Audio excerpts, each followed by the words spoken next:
Assalamualaikum warahmatullahi wabarakatuh.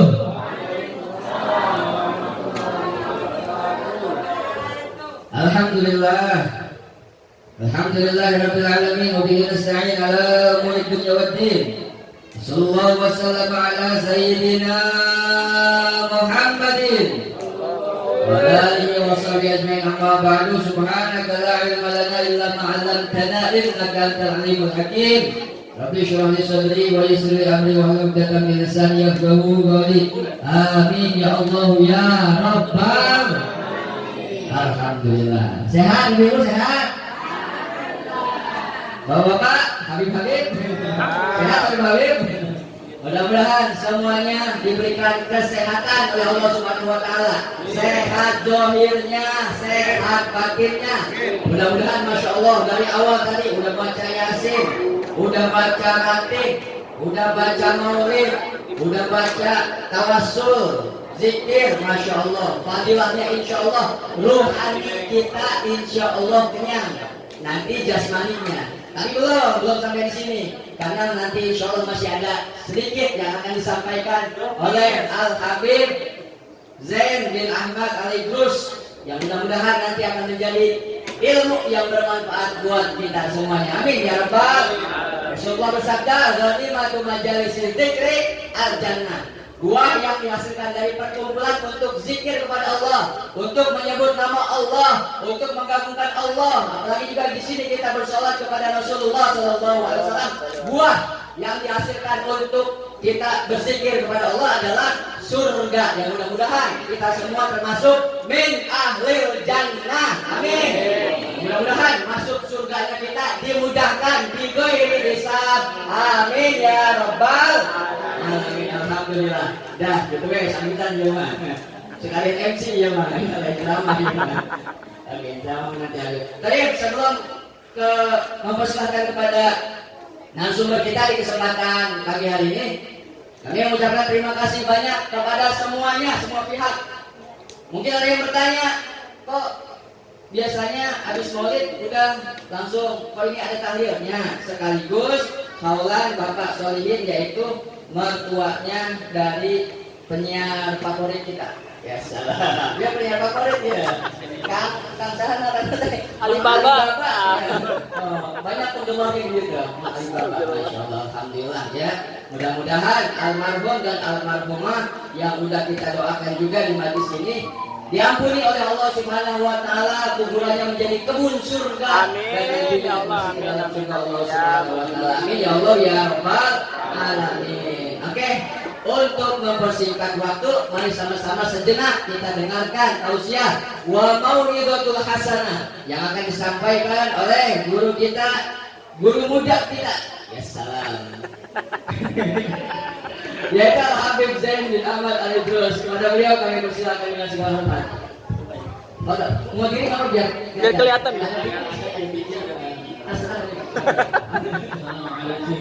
Assalamualaikum warahmatullahi wabarakatuh. Waalaikumsalam warahmatullahi wabarakatuh. Alhamdulillahirabbil alamin. Wassalatu wassalamu ala asyrafil anbiya wal mursalin wa ala alihi wa sahbihi ajma'in. Allahumma shalli wa sallim ala sayyidina Muhammad miftah bab rahmatillah adada ma fi 'ilmillah salatan wa salam دائمين بدوام ملكه وعلى آله وصحبه ومن والاه. اللهم يا الله يا فتاح صل على عبدك وحبيبك سيدنا محمد النبي جامع الفتح وعلى آله وصحبه وسلم تسليما وافتح لنا به فتحا مبينا. سبحانك لا علم لنا إلا ما علمتنا إنك أنت العليم الحكيم. رب اشرح لي صدري ويسر لي أمري واحلل عقدة من لساني يفقهوا قولي وسدد لساني واهد قلبي بحق محمد وآله. أما بعد، فقال تعالى في كتابه العزيز: أعوذ بالله من الشيطان الرجيم.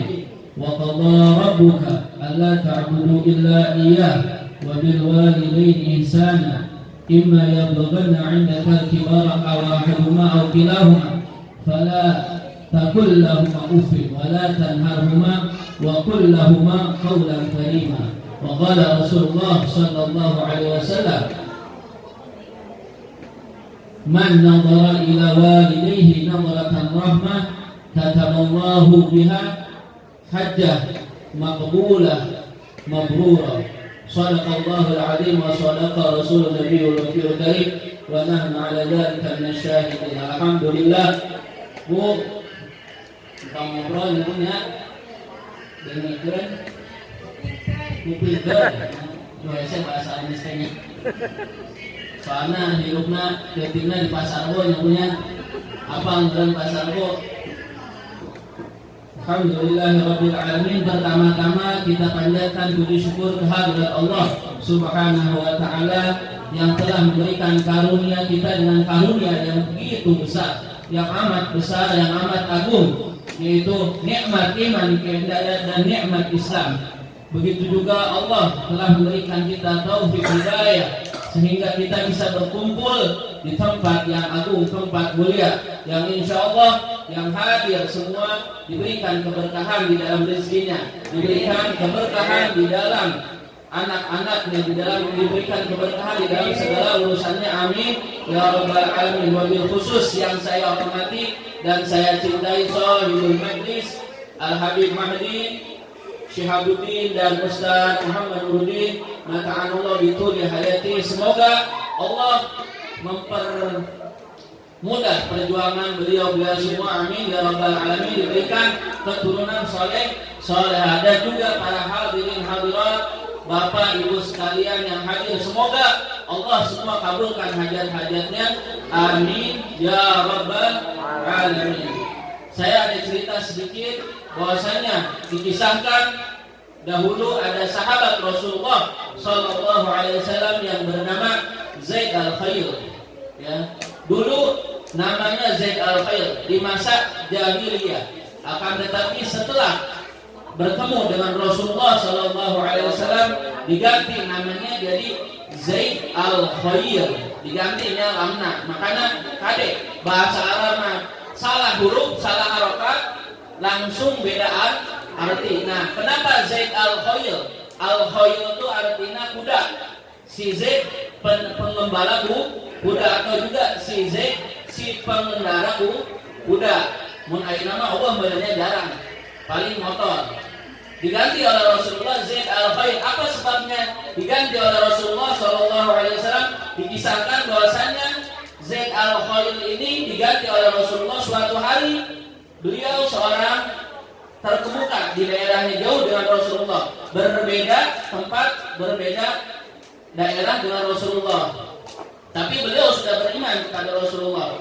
Ditanya oleh teman-temannya, wahai Zaid, saya ingin bertanya kepada engkau, ma'alamatus sa'adah, apa tanda-tanda seorang itu akan bahagia dunia dan akhirat, dan apa tanda-tanda seorang itu dicintai oleh Allah Subhanahu wa ta'ala. Bu, hayang ke dicintai oleh Allah? Ibu, nah kudu mencintai heula punya. Jadi ada timbal balik. Syarat dicintai oleh Allah harus mencintai terlebih dahulu. Berbeda dengan makhluk. Kalau makhluk tanpa kita harus mencintai, insya Allah ada yang mencintai. Dan penting untuk mendapatkan meraih cinta Allah Subhanahu wa ta'ala. Akhirnya sahabat Zaid bin Al-Khair ini tidak bisa menjawab. Sebenarnya ingin menjawab, akan tapi takut salah. Nah, di sini bisa diambil. Ketika seseorang masih ragu di dalam jawaban perihal agama, jangan buru-buru untuk menjawab. Tanya heula. Lamun misalkan punya guru, tanya ke guru. Kalau misalkan jauh, gak bisa tanya, murojaah terlebih dahulu. Buka lagi kitab, cari lagi, kaji lagi, baru langsung jawab. Akhirnya karena tidak mau tergesa-gesa di dalam menjawab, sahabat Zaid Al-Khair ini langsung ingin bertemu dengan Rasulullah Shallallahu Alaihi Wasallam yang jaraknya apabila ditempuh oleh kuda itu bisa berhari-hari. Tapi karena cinta dengan ilmu, ingin kebaikan, Zaid Al-Khair langsung menemui Rasulullah menggunakan kuda. Karena bahwa Allah odong-odong, Allah kareta, ya Allah tak aya mobil. Datanglah ke Madinah. Pada saat itu Rasulullah Shallallahu Alaihi Wasallam sedang berkhutbah, khutbah Jumat. Maka Zaid al-Khail pun mendengarkan apa yang disampaikan oleh Rasulullah, di mana yang disampaikan oleh Rasulullah itu membuat takjub Zaid al-Khail. Takjub dia dengan khutbahnya Rasulullah Sallallahu Alaihi Wasallam. Setelah selesai khutbah, Zaid al-Khail pun langsung menghampiri Rasulullah Sallallahu Alaihi Wasallam dan bertanya, "Ya Rasulullah, saya ingin bertanya kepadamu." Kata Rasulullah, "Sabar." Akhirnya karena tamu jauh, oleh Rasulullah diajak ke rumahnya dulu.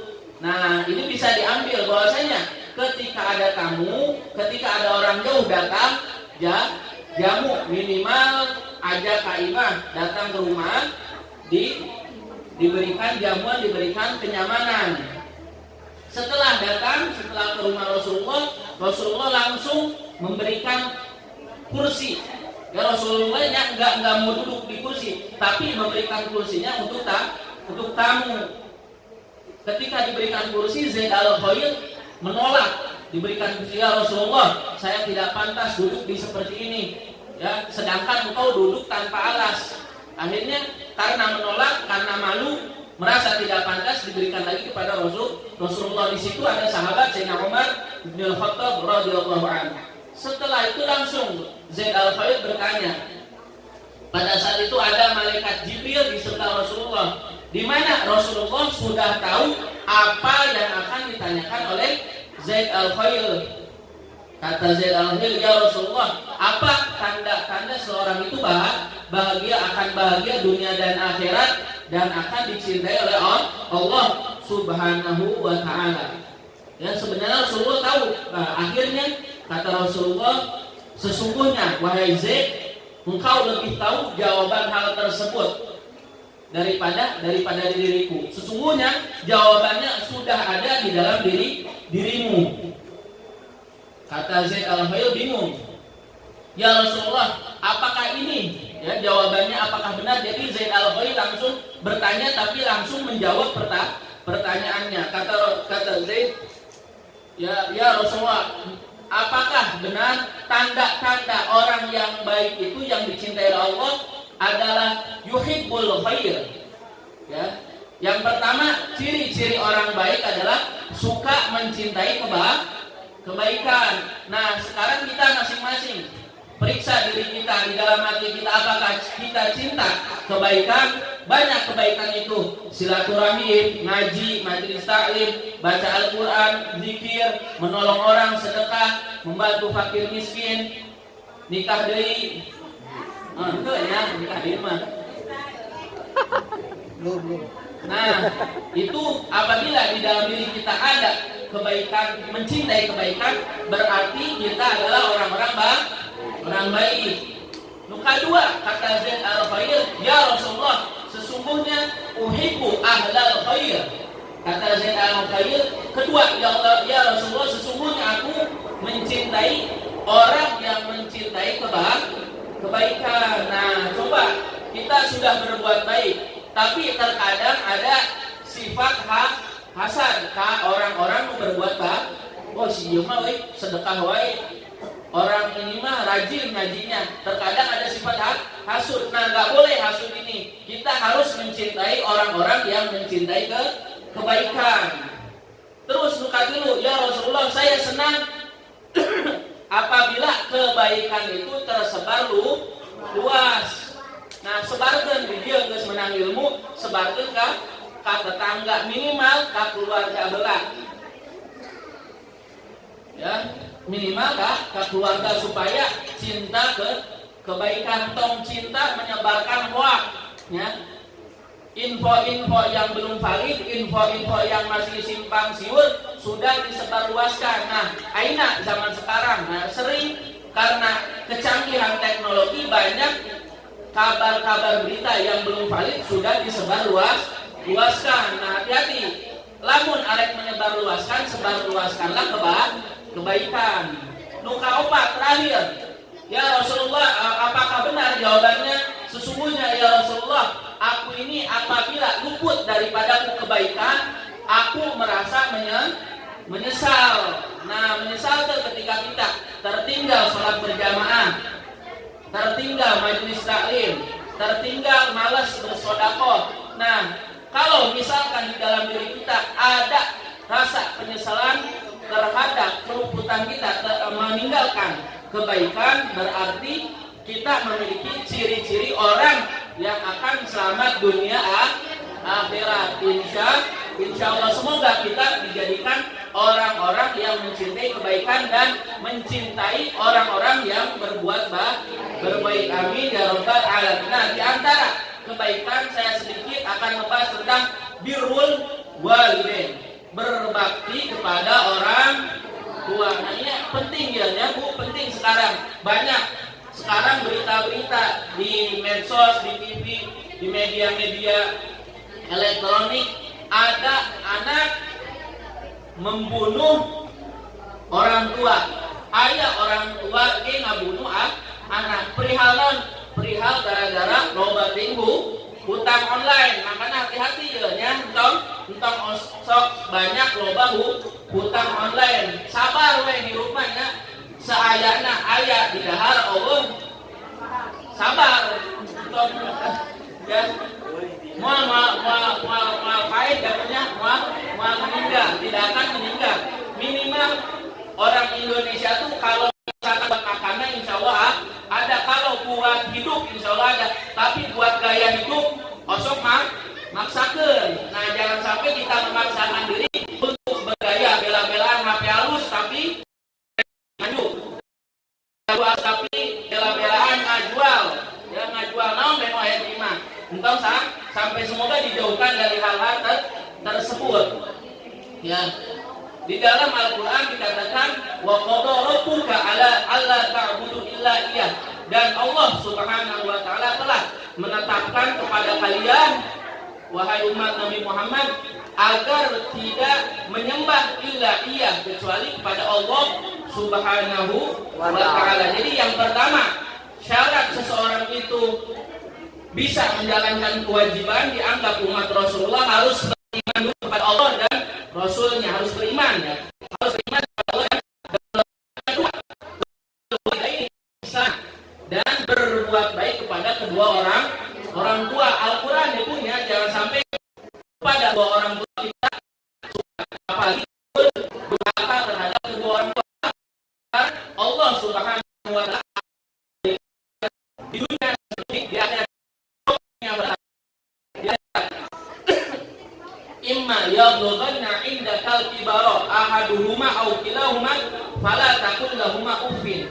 Baik keduanya itu sampai ke usia yang sepuh. Nah, biasanya kalau orang tua masih muda insya Allah masih bisa kita berbakti. Tapi kalau misalkan orang tua sudah sepuh, apalagi sudah undut, sudah memiliki penyakit, nah ini cobaan bagi seorang anak untuk mengasuh. Ya, kadang ayah buru-buru ngadoakeun supaya supaya warisannya menang warisan. Nah, jangan sampai seperti ini. Ini cobaan kepada seorang anak, diuji keimanannya. Apabila berhasil, insya Allah dia akan mendapatkan peringkat yang mulia di sisi Allah. Jadi misalkan orang tua sudah pikun, makanya lanjutannya fala taqul lahumā uffin. Jangan kalian ucapkan kepada keduanya ya aja, tidak boleh. Itu kalau misalkan bahasa Indonesianya mah nah gitu ya, ada kalimat tidak enak apa ibu ya. Nah, jangan boleh ada keluar ucap kalimat di dalam lisan kita apalagi sampai mengejek, mendidik, apalagi sampai membentak. Wala tanharhuma wa qul lahumā qawlan karīmā. Mengucapkanlah kepada keduanya walaupun sudah utur, walaupun sudah merepotkan kita, wa qul lahumā qawlan karīmā. Ucapkanlah kepada keduanya dengan perkataan yang mulia. Sabar, insya Allah derajatnya tinggi. Suatu hari Ibnu Mas'ud bertanya kepada Rasulullah sallallahu alaihi wasallam, "Ya Rasulullah, ayyul a'malu ahab ilallah?" apa amal yang paling dicintai oleh Allah Subhanahu wa taala. Faqala Rasulullah sallallahu alaihi wasallam, Rasulullah sallallahu alaihi wasallam menjawab, as-shalah fi waqtiha. Pertama, amal yang sangat dicintai oleh Allah Subhanahu wa taala adalah salat di tepat waktu, di awal waktu, jangan ditunda-tunda. Selagi kita mampu untuk melaksanakan salat di awal waktu, salat, apalagi terutama dalam melaksanakannya dalam keadaan berjamaah. Rasulullah SAW tidak ada riwayat salatnya sendiri. Walaupun sakit, Rasulullah minta diantar ke masjid. Yang kedua, birrul walidain. Kata Rasulullah, amal yang paling mulia di sisi Allah adalah berbakti kepada orang tua. Nah, jangan sampai nih pulang kita sudah datang hadir di majelis taklim, ilmu dapat, keluar masuk kuping kiri, keluar di hidung. Jangan sampai punya. Nah, asup harus ke hati langsung. Asup langsung diamalkan. Yang ketiga, kata Rasulullah, amal yang paling dicintai oleh Allah Subhanahu wa taala adalah al-jihad fi sabilillah. Jihad di jalan Allah, berperang melawan orang-orang kafir. Nah, sekarang mungkin kita belum bisa yang ketiga. Minimal yang pertama ya, dan yang kedua salat di awal waktu dan berbakti kepada orang tua.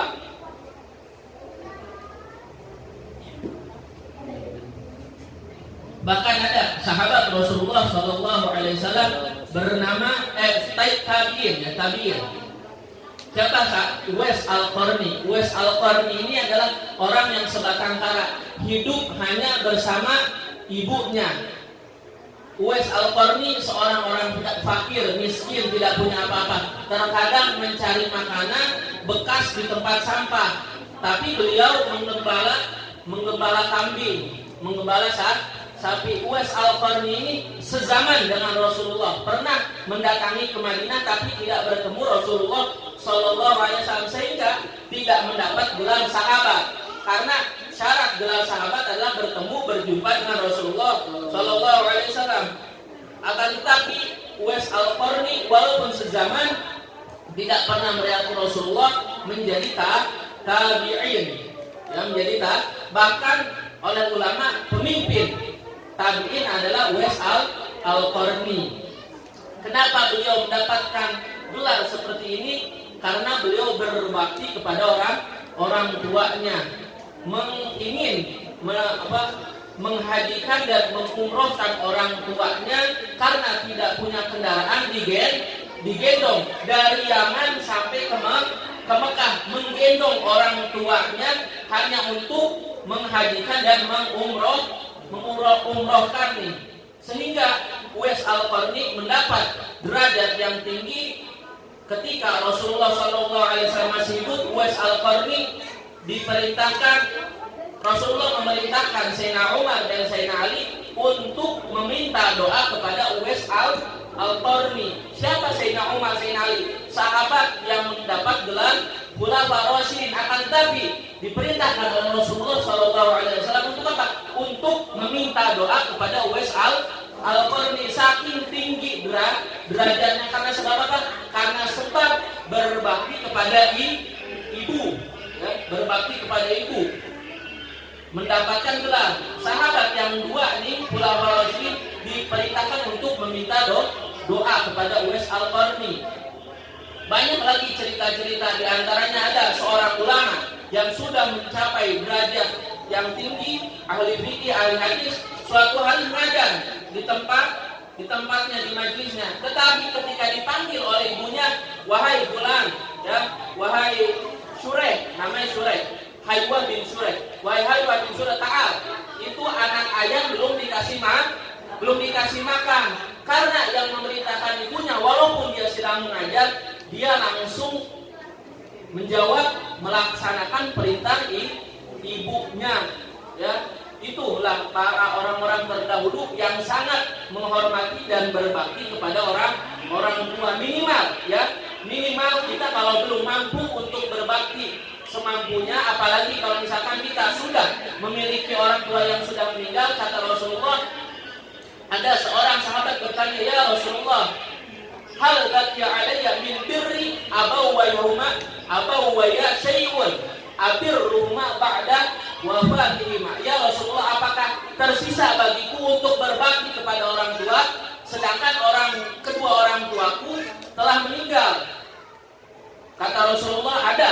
Ya, kalau orang tua kita sudah meninggal, cara berbaktinya adalah kita bersedekah diniatkan untuk orang tua. Kita sholat, kita baca Al-Quran, kita sambung kerabat tali silaturahmi yang pernah disambung oleh orang tua kita. Nah, bisa diamalkan kalau misalkan orang tuanya sudah tidak ada. Nah, ada kebalikannya, amalan yang bisa mendapatkan murka dari Allah, yaitu uququl walidain, durhaka kepada kedua orang tua. Di dalam hadis dikatakan salasatun la yanfa ma'hunna amal. Ada 3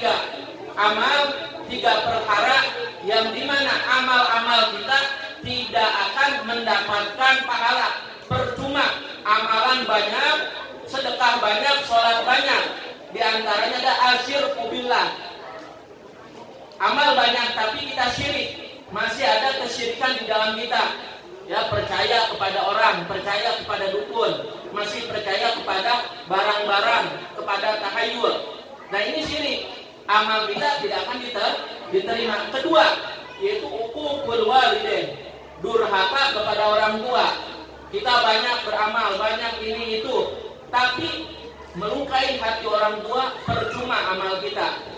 Nah, kata Rasulullah, siapa orang yang dalam satu harinya berbuat murka kepada Allah akan tetapi masih cinta, masih berbakti kepada orang tua, dia asbaha murdianlah, dia mengalami waktu sehari-harinya tetap mendapatkan ridho Allah. Tapi kebalikannya, dia berbakti, beribadah kepada Allah tapi tidak berbakti kepada orang tua, dia telah membuat murka Allah subhanahu wa ta'ala. Kata Rasulullah, kullu dzunub yaghfirullah minha illa uquqal walidain fa innahu yu'ajjiluhu li sahibihi qabla al-mamat, ya, fil hayat qabla Muhammad qala Rasulullah SAW.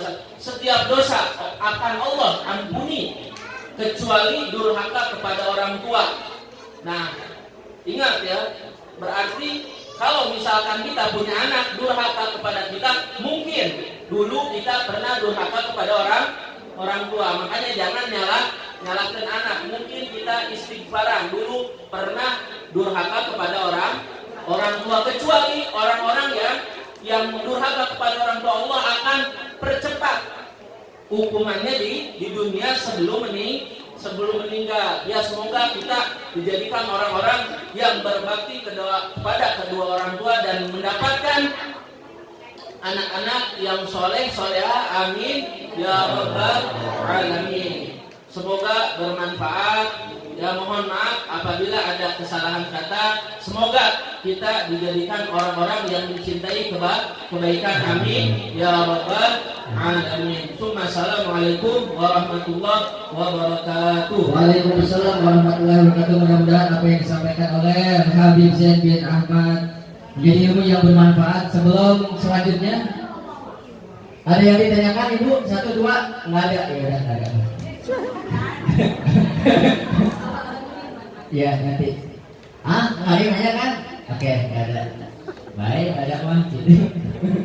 Kemudian selanjutnya, sebelum kita acara ada tutup doa penutup, sambutan dari Saibul Wilayah, Bapak Ketua RW kita, RW 10. Sambutan sedikit mah, sedikit sambutan Haji. Ayo. Jangan disambit ya.